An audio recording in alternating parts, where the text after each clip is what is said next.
Look how arrogant this man is. He came to the home of Billy and Phillips to apply for a job. Others queue, he forced to cut in line. Also strutting out of the resume to shoot the interviewer directly sign. The interviewer was stunned. Phillips was paralyzed and needed a personal caregiver. Asked him what his strengths were. He said he liked music. Phillips only said he had never heard of the singer he was talking about. And he got angry.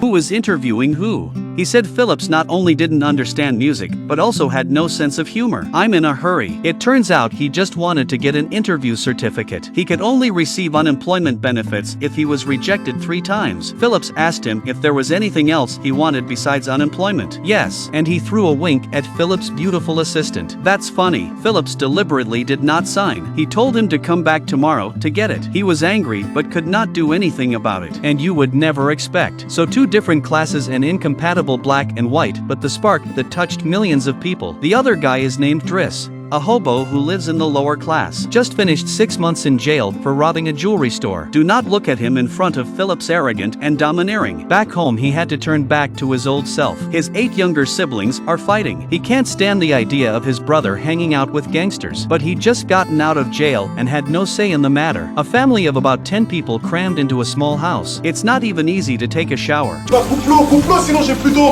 For 6 months, Mom didn't know where he'd gone. Now he's only brought back 1 colored egg. Mom was very disappointed. 6 mois qu'on ne t'a pas vu. Pas un coup de fil, rien. Et tu te pointes comme une fleur en m'offrant un Kinder. Tu penses que c'est avec tes magouilles que j'ai payé le loyer? Mom was furious and kicked him out of the house. In fact, he stole the egg from Phillips' house. Neither he nor his mother knew that the humble egg was worth a lot of money. With no home to return to, he had to go to the street corner to meet his former friends, eating the worst food, talking about the most unlikely dreams. The night was getting colder and colder. Everyone left one by one. Only he and the other fellow had nowhere to go. The streets of Paris are brightly lit, and there's always someone who has to live in the dark. Finally, he made it to the end of the day, saying goodbye to his buddy. Across the deserted streets, he took the first metro to the front door of Phillips. Seeing that beautiful woman again, he was back to being a lecherous young man. The place was spacious and luxurious. The bathrooms are bigger than his home. Phillips was having an early morning retreat. He gets the signed papers without any problems. Phillips asks him if it's not embarrassing to live on welfare. Dare you come to me for a full-time job as my personal caregiver? He thought Phillips was joking. Phillips turned it around and teased him again. Why wouldn't you? I'm not even afraid to be poor. He turned his head and ran into the luxurious bedroom. The place was his. In fact, Phillips used many professional senior caregivers, but he couldn't get over the shock of paralysis. He was sick and tired of everyone looking at him with pity for the weak. On the contrary, he happened to take a liking to this unruly young man. He spoke to him without mercy. He even made fun of his disability. Oh, c'est bon. Je reviens demain. He didn't realize just how unreliable this teenager was. The richest man in France, Phillips, hired the most irresponsible caregiver. He dozed off in a nursing training class. The doctor told him to put Phillips in a wheelchair. He almost made Phillips fall off. He could use shampoo for his feet in the shower, putting foot cream on his head. Driss had been in society for years and had never served anyone. The doctor brought a pair of long socks to improve circulation. He was stunned. On dit non, on les met pas, on reste là. But he did a pretty good job of putting them on. The socks were tolerable, but there was a pair of white gloves, so they were for excretion. He's going crazy. Je fais pas ça, moi. Je vide pas le cul d'un mec que je connais pas.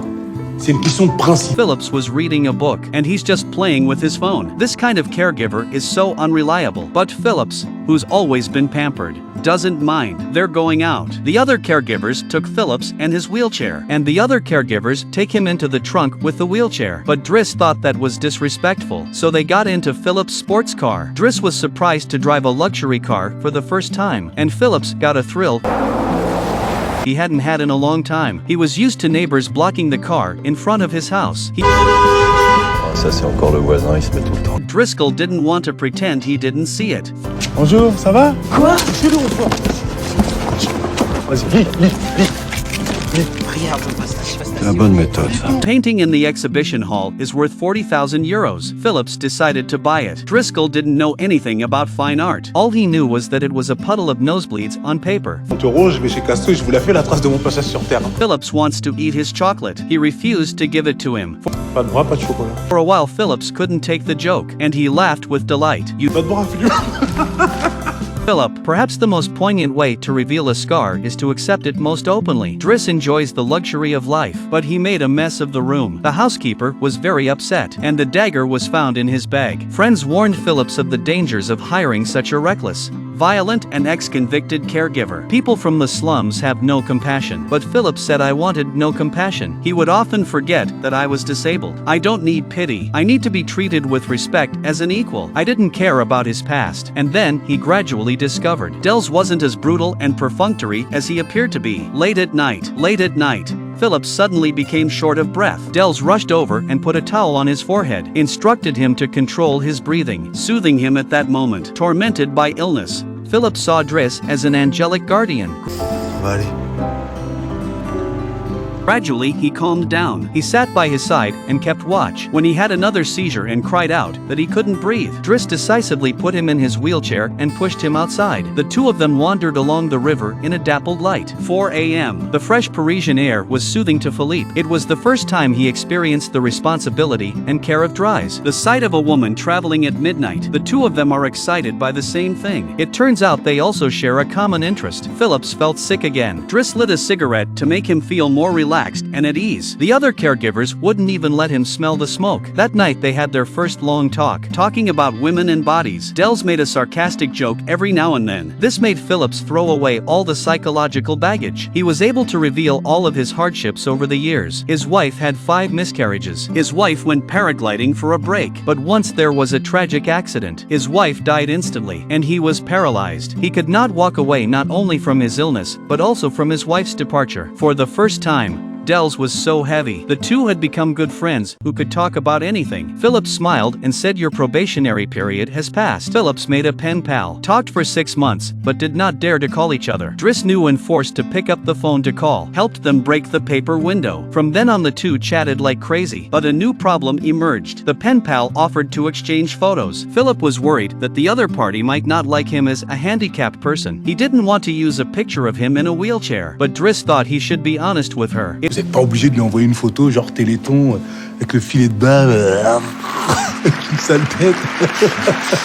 Phillips agreed on the surface, but behind his back, he had the housekeeper change the photo to one of him before the accident. And the picture in the wheelchair was accidentally included in Driss's resume. Phillips' birthday was coming up. Driss thought he had been inspired by art. He personally painted a picture for Phillips as a gift. It's true that a former gangster. He's quite cute when he gets serious about art. The final product is a bit abstract. When people saw that he had painted it, they didn't agree.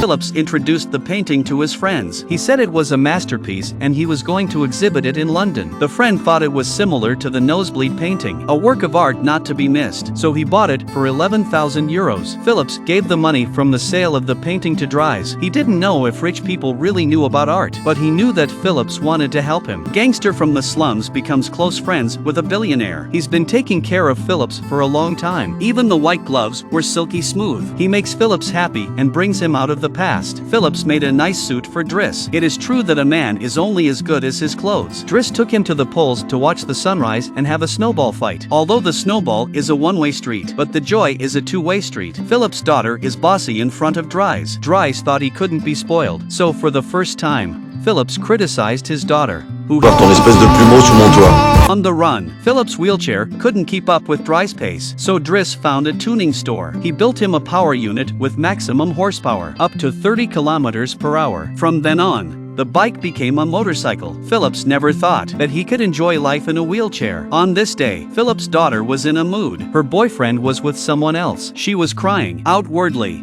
Driss didn't want to care about her, but in his heart, he treated her like his own sister. So the scumbag almost got beaten up. Driss was scared out of his wits. He promised to bring the girl a toast every day. It's Phillips' birthday. Driss dressed him up, but he couldn't get the slightest bit excited. He was tired of the annual party the housekeeper prepared for him. It was the same classical music as always. With some of the most famous people playing. It was the only show Phillips liked. But to his surprise, Driss didn't hate classical music as much as before. He was able to play a guessing game with him. He could even tell the story behind each piece of music. Je vois des gens courir mais pas d'habits. Et ça glousse. Seems to have really gotten into it. The next part, Driss volunteered. Play pop music directly from his phone, then a dynamic dance. So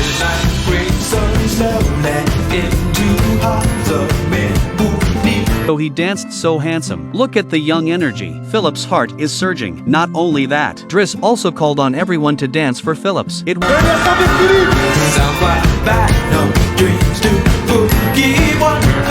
was the most special and best birthday Philip had ever had, and Driss had even better news for him. A photo of his pen pal came in the mail. It turns out that the real person is even more beautiful than the voice. Oh putain! Ça doit être la seule de Dunkerque qui a toutes ses dents.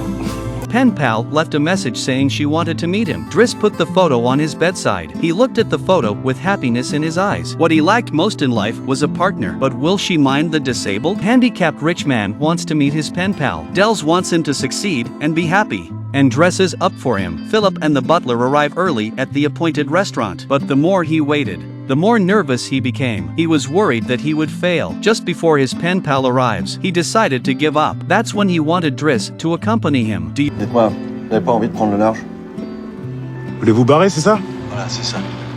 They were leaving the house. His pen pal appeared, only to pass by. You want to escape? I'll run away with you. Driss pushed Philips onto the plane. They went to the place where he and his wife had been killed. He wanted to experience the feeling of flying high again, but Driss was afraid of heights. For Sa mère!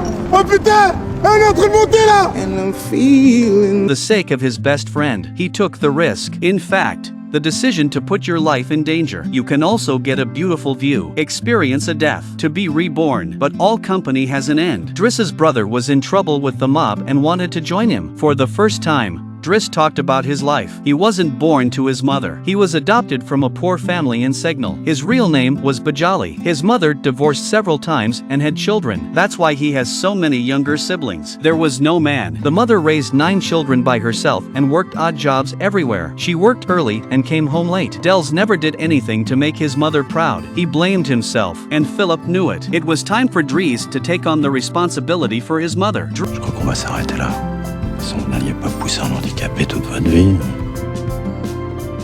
Before he left, the beautiful assistant he couldn't catch came over to say goodbye. Plus tu sais que je vais récupérer ta chambre, j'ai un dégât des eaux. Even the housekeeper, who hated him at first. Now he's also very sad to see him go. It was Philips who was most upset. The new caregiver is here. He wears a white coat every day. All the work is very disciplined, as if to remind him that he is a waste of time. Philips could no longer adapt to this. He became irritable and depraved. He wouldn't even let his face be shaved. In the middle of the night he had trouble breathing again. The nurses didn't dare to come near him and just asked him if he wanted to take his medication. He became even more angry and uncomfortable. Sortez! Driss found the photo in his resume and realized Philip did not send the photo of his wheelchair to his pen pal. That's why he was afraid to meet with his pen pal. So he decided to do something about it. He went back to his old circle. He realizes that he can't fit in with them now. He helped his brother with the gang and then relied on his experience and knowledge of Philip's family. He got a real job. Suddenly, one day the housekeeper came to tell him that Philips was having a bad time. That night the two brothers meet again after a long time. Driss was still teasing Philips as he always did. Alors? Ouais, c'est quoi ça? C'est un Fico? Jean Jaurès? Philip looked at him quietly and spoke. He had finally arrived. Once again, Driss got into the limousine. They were driving in the dark streets. Driss suddenly changed direction. He wanted to play an exciting game of speed, overtaking a car through a street. Philip was trusting and expectant. Then the police car came after them. Driss said, betting 100 euros that he couldn't lose the police car. Tenue. C'est parti.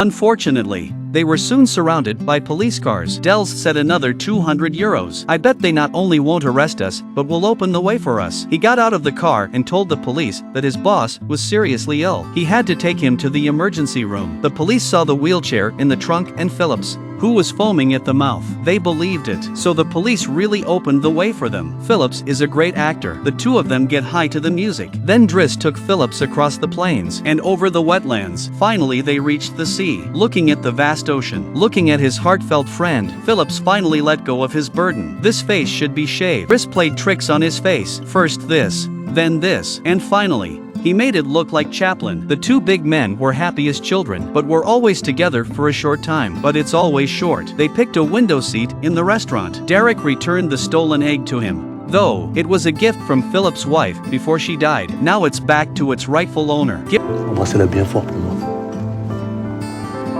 Driss just walked away for no reason. Kissing who? Why did he leave me behind? Driss ran out the window and was still smiling. Philip was getting a little anxious until a beautiful, elegant lady approached him.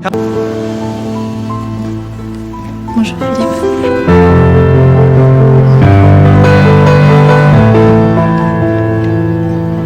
Turned out that Driss had secretly arranged for him a beautiful date. It turns out his pen pal never minded his disability. Del smiled and said goodbye to Phillips. He had someone to keep him company for the rest of his life. He could leave in peace. Philip's happiness came so suddenly. It was all because he had a good brother. Driss. The film is based on real-life events. The amazing story of an orphan who lives at the bottom of the social ladder and a rich man with a physical disability. Driss always treats Phillips with the same respect as a normal person. Every now and then, he makes a joke that is not too serious to stimulate him. He almost forgot about his disability because the scars don't hurt as much as they are revealed. Phillips also transformed Driss from a rebellious young man into a man with a sense of kindness and responsibility. The two heal each other and save each other. Let us understand that respect and companionship are better than all pity and compassion.